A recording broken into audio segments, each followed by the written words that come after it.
Saludos a todos, esta es la primera parte del tema Patologías del sistema endocrino, el cual está dirigido para estudiantes de la Universidad de El Salvador en la asignatura Patología 2. Mi nombre es Miguel Castaneda y soy médico patólogo, por lo que a continuación desarrollaremos este tema en 4 partes. En la primera parte tenemos los siguientes subtemas: glándula hipófisis, glándula pineal y glándula paratiroides. Para iniciar, podemos decir que el sistema endocrino contiene un grupo de órganos muy integrados y ampliamente distribuidos que dirigen un estado metabólico y de homeostasis entre los diferentes órganos del cuerpo.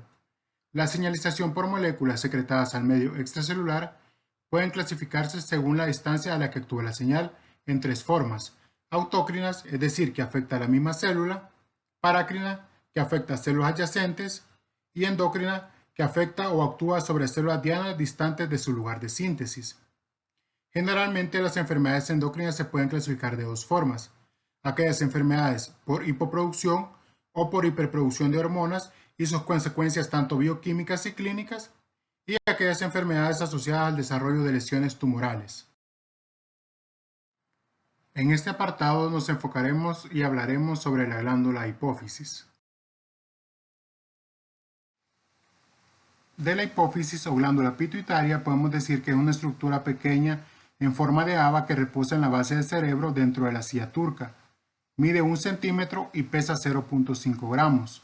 Está formada por 2 componentes diferentes en el aspecto morfológico y funcional. Tenemos al lóbulo anterior, o también conocido como adenohipófisis, el cual representa alrededor del 80% de toda la glándula y es el encargado de secretar hormonas como hormona estimulante de la tiroides, la prolactina, hormonas productoras de corticotropina, hormona del crecimiento y hormona folículo estimulante y luteinizante. En cuanto al lóbulo posterior, también conocido como neurohipófisis, es el encargado de secretar oxitocina y vasopresina o hormona antidiurética. En este corte histológico podemos ver una imagen de la hipófisis normal, el cual contiene células cromófilas, basófilas y acidófilas, las cuales son encargadas de producir diversas hormonas estimulantes o trópicas. En la otra imagen podemos observar una tinción de inmunistoquímica en la cual se está demostrando la presencia de la hormona del crecimiento humana.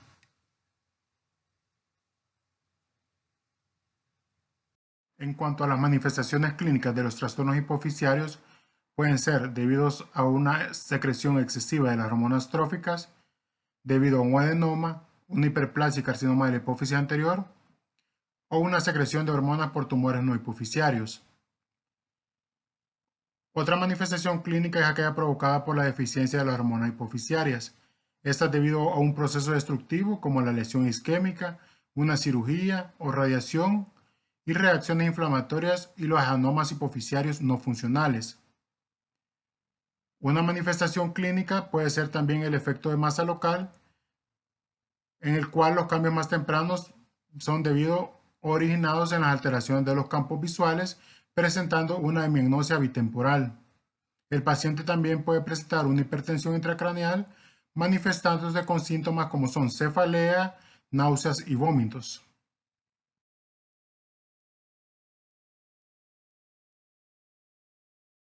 En cuanto a las lesiones por efecto de masa, podemos tener en cuenta los tumores de la hipófisis anterior, representado por un adenoma hipofisiario, el cual es muy frecuente en un 76%, o un carcinoma hipofisiario. También tenemos aquellos como los tumores de la hipófisis posterior, como un tumor de células granulares, un astrocitoma o histocitosis de células de Langerhans. También tomar en cuenta aquellas lesiones que van a presentar un efecto de masa local, los tumores de origen no hipofisiario, como el craneofaringioma, un meningioma, tumores germinales o tumores metastásicos. También puede haber o presentar lesiones quísticas, como tenemos los quistes de la hendidura de Racket, quistes epidermoides o dermoides, lesiones inflamatorias como la hipofisitis linfocitaria, las cuales son lesiones que hay que tomar en cuenta con aquellas que presenten un efecto de masa local. En cuanto a los adenomas hipofisiarios, podemos decir que estos representan la causa más frecuente de hiperpituitarismo los adenomas en el lóbulo anterior. Estos se clasifican según la hormona que es producida por las células neoplásicas, las cuales es identificable fácilmente por tinciones de inmunohistoquímica. Algunos adenomas pueden secretar dos hormonas al mismo tiempo y la combinación más frecuente son aquellos que secretan hormona de crecimiento y prolactina. Epidemiológicamente, estas lesiones afectan a mujeres de 30 a 60 años y representan un 15% de todas las neoplasias intracraneales. 65% son funcionantes, es decir, que secretan hormonas, y los restantes son no funcionantes y estos se manifiestan con un efecto de masa local produciendo trastornos visuales. En cuanto a su tamaño, estos se conocen como microadenomas, aquellos que miden menos de 1 centímetro, y macroadenomas, aquellos que miden más de 1 centímetro. En este cuadro podemos observar la clasificación de los adenomas hipofisiarios dependiendo del tipo de célula hipoficiaria y la hormona que éste secreta, y así los síndromes que pueden estar asociados a los diferentes tipos de adenomas hipofisiarios. Por ejemplo, tenemos a los adenomas lactotropos, los cuales secretan prolactina, o los adenomas somatotropos, los cuales secretan hormona del crecimiento, o los adenomas tirotropos, los cuales secretan hormona estimulante de la tiroides. A continuación hablaremos de cada uno de ellos más a detalle. En esta imagen podemos ver las características macroscópicas de un adenoma hipofisiario, en la cual los adenomas no funcionantes tienden a ser de mayor tamaño en el momento del diagnóstico en comparación de aquellos que secretan un tipo de hormona. Estas lesiones muy grandes generalmente distorsionan el cerebro, donde a menudo comprimen el quiasma óptico y las estructuras adyacentes como algunos nervios craneales. En la imagen histológica podemos ver un adenoma hipofisiario típico, el cual está constituido por células poligonales uniformes, las cuales se disponen en láminas o cordones. El tejido conjuntivo de sostén o reticulina es escaso y de ahí su consistencia gelatinosa y blanda que presenta macroscópicamente. Y las mitosis son muy escasas. Este monomorfismo celular y la ausencia de entramado consistente de reticulina es lo que nos hace posible distinguir entre un adenoma hipofisiario del parénquima hipofisiario anterior no neoplásico. En cuanto a la evolución clínica que van a presentar los adenomas hipofisiarios, pueden ser aquellas debido a anomalías endocrinas y aquellas por efectos de masa. Además, este efecto de masa puede presentar anomalías en el campo visual, hipertensión intracraneal y en ocasiones hipopituitarismo. Cuando se presenta una hemorragia aguda en un adenoma hipofisiario, esta produce en ocasiones una apoplejía hipofisiaria. Tras esta breve introducción general de los adenomas, pasamos a explicar cada uno de ellos específicamente. Los adenomas secretorios de prolactina, también conocido como adenoma lactotropo, son el tipo más frecuente de adenoma hipofisiario y representan el 30% de todos los casos. Se manifiestan con hiperprolactinemia causando amenorrea, galactorrea, pérdida de líbido e infertilidad. Casi el 25% de las pacientes con amenorrea tienen un prolactinoma. Este tipo de adenomas son muy propensos a la calcificación distrófica que pueden ir desde cuerpos de samoma a una calcificación amplia de casi toda la masa tumoral, lo que se conoce como un cálculo hipofisiario. El tratamiento de este es quirúrgico o con más frecuencia se utiliza la bromocriptina, el cual es un agonista del receptor de dopamina que disminuye el tamaño de este tipo de adenomas. Otro tipo son los adenomas secretores de hormona del crecimiento, o también conocidos como adenomas somatotropos. Son el segundo tipo más común de adenomas hipofisiarios funcionales. Estos pueden ser bastante grandes en el momento del diagnóstico debido a que las manifestaciones del exceso de hormona del crecimiento pueden ser poco llamativas. Si el adenoma somatotropo se manifiesta en la infancia, produce gigantismo con brazos y piernas desproporcionalmente largos. Si se da en adultos después del cierre de epífisis, se manifiesta como acromegalia y el crecimiento es más pronunciado en la piel y en partes blandas como las vísceras, glándula tiroides, corazón, hígado y glándulas suprarrenales. En cuanto al tratamiento de este tipo de adenomas, generalmente es quirúrgico o fármacos como los análogos de la somatostatina, los cuales inhiben la secreción de la hormona del crecimiento, o fármacos antagonistas de sus receptores. Son los adenomas corticotropos. Estos suelen ser microadenomas pequeños en el momento del diagnóstico, ya que producen hipersecreción suprarrenal de cortisol con hipercortisolismo, los cuales están asociados a síndrome de Cushing.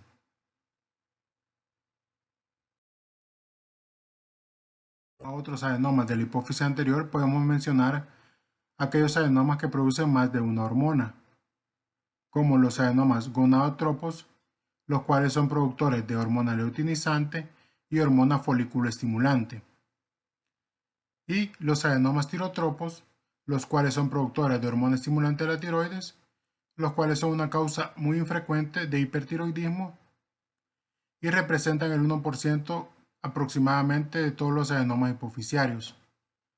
Además tenemos los adenomas hipofisiarios no funcionales, los cuales son un grupo heterogéneo que representan alrededor del 25 al 30% de todos los tumores hipofisiarios.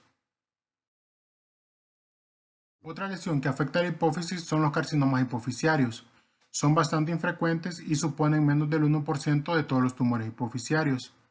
La presencia de metástasis craneovertebrales o sistémicas es una condición imprescindible del carcinoma hipofisiario. Las metástasis suelen aparecer al final de la evolución después de múltiples recidivas locales. La mayoría de los carcinomas hipofisiarios son neoplasias funcionales que producen con más frecuencia prolactina y ACTH. Lo que tenemos es el hipopituitarismo, cual se refiere a una disminución de la secreción de hormonas hipofisiarias. La hipofunción de la hipófisis anterior aparece cuando se pierde o está ausente alrededor del 75% del parénquima.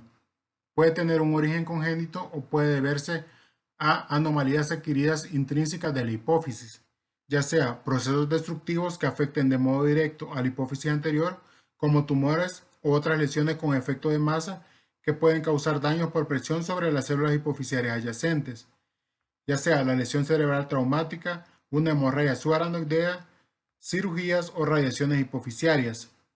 Tenemos también la necrosis isquémica de la hipófisis o el síndrome de Sheehan, el cual es la necrosis posparto de la hipófisis anterior.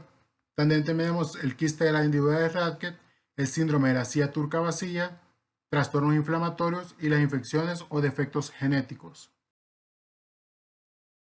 Hipofisiarios posteriores o aquellos que afectan la neurohipófisis presentan una relevancia clínica debido a que afectan a la hormona antidiurética y comprenden la diabetes insípida y la secreción excesiva de hormona antidiurética. Entre las causas que tenemos son diversas y podemos mencionar el traumatismo craneal, los tumores, trastornos inflamatorios del hipotálamo y la hipófisis e intervenciones quirúrgicas. En otra lesión tenemos los tumores supracelares hipotalámicos. Las neoplasias en esta localización pueden causar hipofunción o hiperfunción de la hipófisis anterior, diabetes insípida o combinaciones de estas manifestaciones. Las lesiones más frecuentes son los gliomas y los craneofaringiomas. Los faringiomas podemos decir que se originan en vestigios residuales de la bolsa de Radke.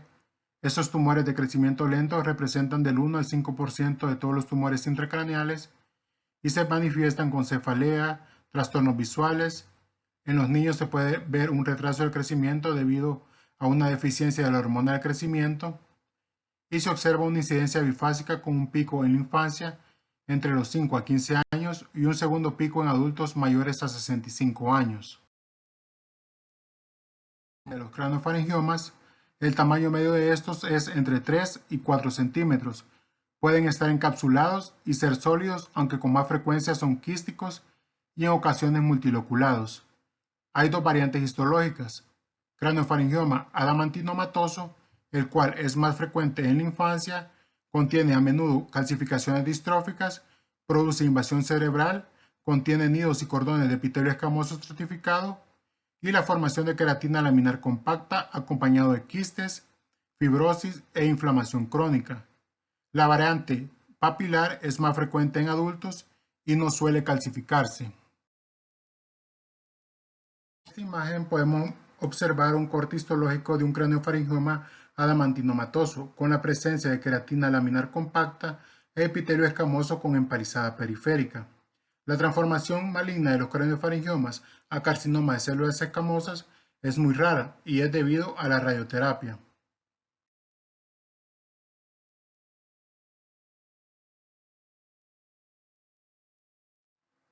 En este apartado iniciaremos a hablar de la glándula pineal. La glándula pineal es un órgano diminuto en forma de piña de pino, de cual de ahí deriva su nombre, pesa entre 100 y 180 miligramos y está formado por un estroma neuroglial laxo que engloba nidos de pineocitos con aspecto epitelial, células con funciones fotosensibles y funciones neuroendocrinas. El principal producto de secreción es la melatonina, la cual participa en el control de los ritmos circadianos como el ciclo vigilia-sueño. Una lesión que afecta a la glándula pineal tenemos a los pinealomas. Estas neoplasias se dividen en dos categorías, ya sea los pineoblastomas y pineocitomas, según su grado de diferenciación que está correlacionado con su agresividad. Estas se presentan en las primeras 2 décadas de la vida como lesiones blandas, friables y masas que comprimen el acueducto de Silvio. Este tipo de lesiones son muy raras.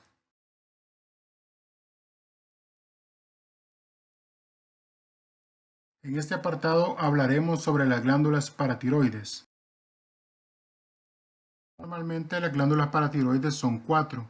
Son poligonales, tienen un diámetro de 12 a 20 micras, tienen núcleos uniformes, redondos y centrales con un citoplasma rosado a claro y en algunas ocasiones oscuro. Formado principalmente por células principales, tienen gránulos de secreción con hormona paratiroidea y la actividad de las glándulas paratiroides están controladas por la concentración sanguínea de calcio libre ionizado. En cuanto a la principal función metabólica de las glándulas paratiroides es regular la homeostasia del calcio. Las funciones metabólicas de la hormona paratiroidea para regular la concentración sérica de calcio se pueden resumir de esta forma. Aumenta la reabsorción tubular de calcio para mantener el calcio libre. Aumenta la conversión de vitamina D en su forma dihidroxiactiva en los riñones. Aumenta la excreción urinaria de fosfato, disminuyendo así la concentración sérica de este. Además, potencia la absorción digestiva de calcio.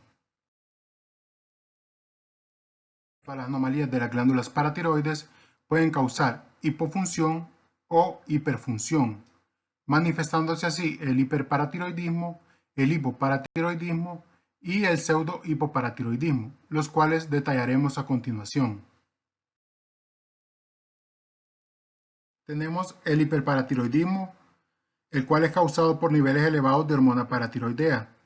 Existen dos formas principales.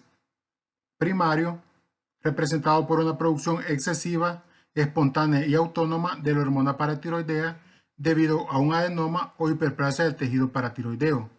Es secundario, debido a una hipersecreción compensadora de hormona paratiroidea en respuesta a una hipocalcemia prolongada en pacientes con insuficiencia renal crónica. Y el terciario, y menos frecuente, debido a una hipersecreción persistente de hormona paratiroidea, incluso después de que se haya corregido la causa de hipocalcemia prolongada, en aquellos pacientes con trasplante renal. Podemos observar que estos dos últimos fenómenos son secundarios a personas con insuficiencia renal crónica.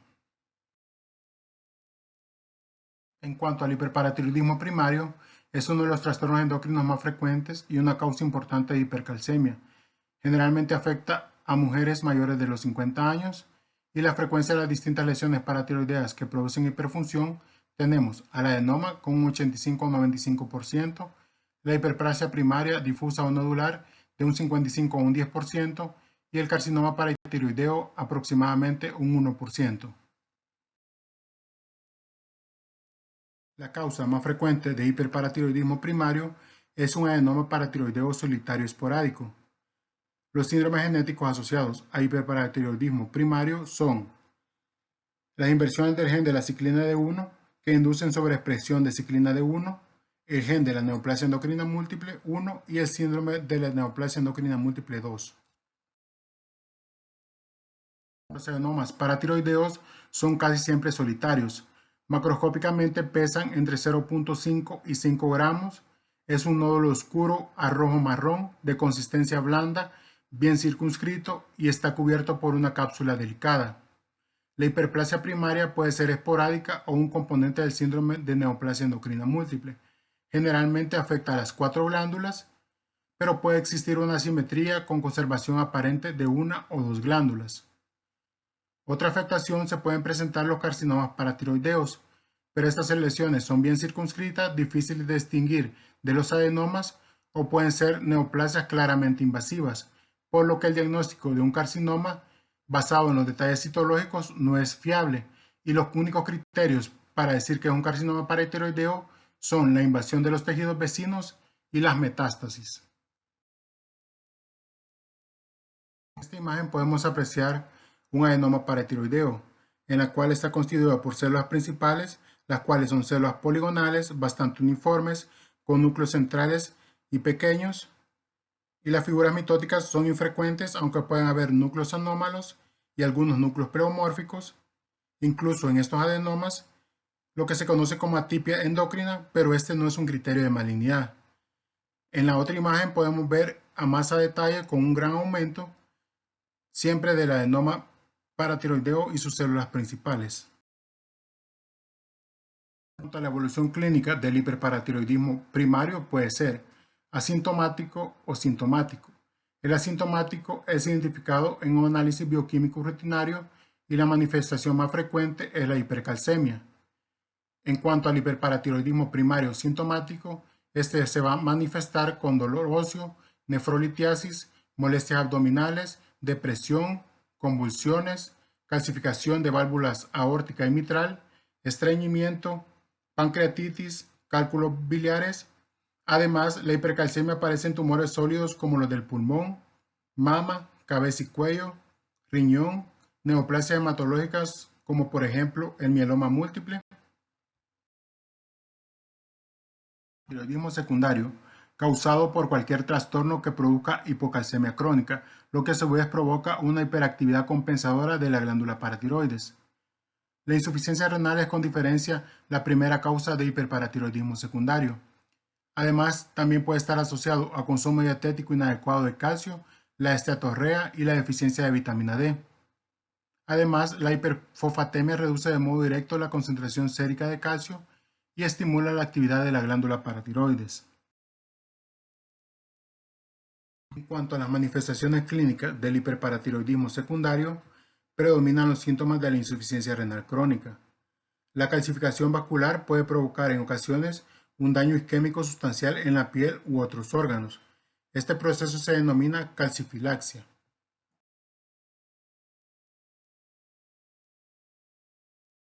La actividad paratiroidea es autónoma y excesiva, se da la aparición de hipercalcemia, un proceso que en ocasiones se denomina hiperparatiroidismo terciario.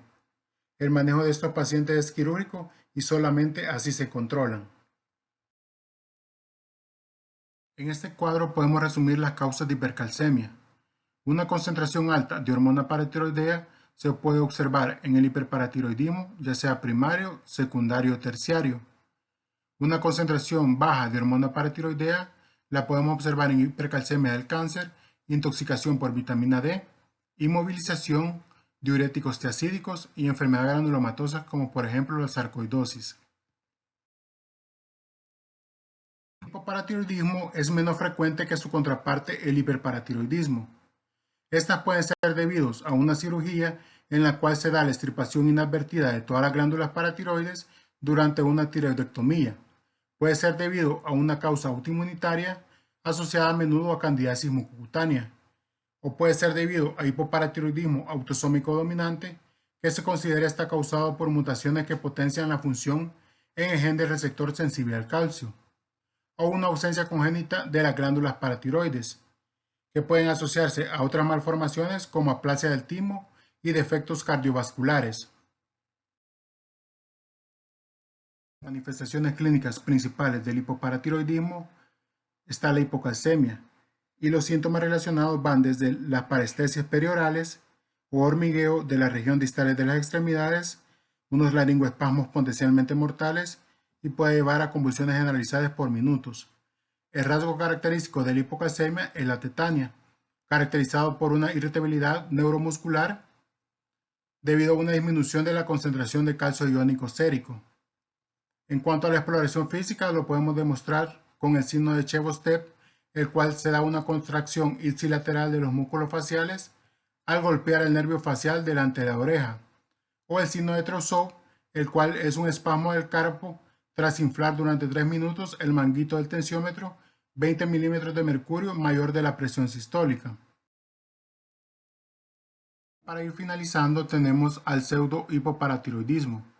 En este trastorno, el hipoparatiroidismo está causado por una resistencia de los órganos diana a las opciones de la hormona paratiroidea. La concentración sérica de la hormona paratiroidea puede ser normal o alta, y las manifestaciones clínicas más llamativas pueden ser hipocalcemia, hiperfosfatemia y elevación de la hormona paratiroidea circulante.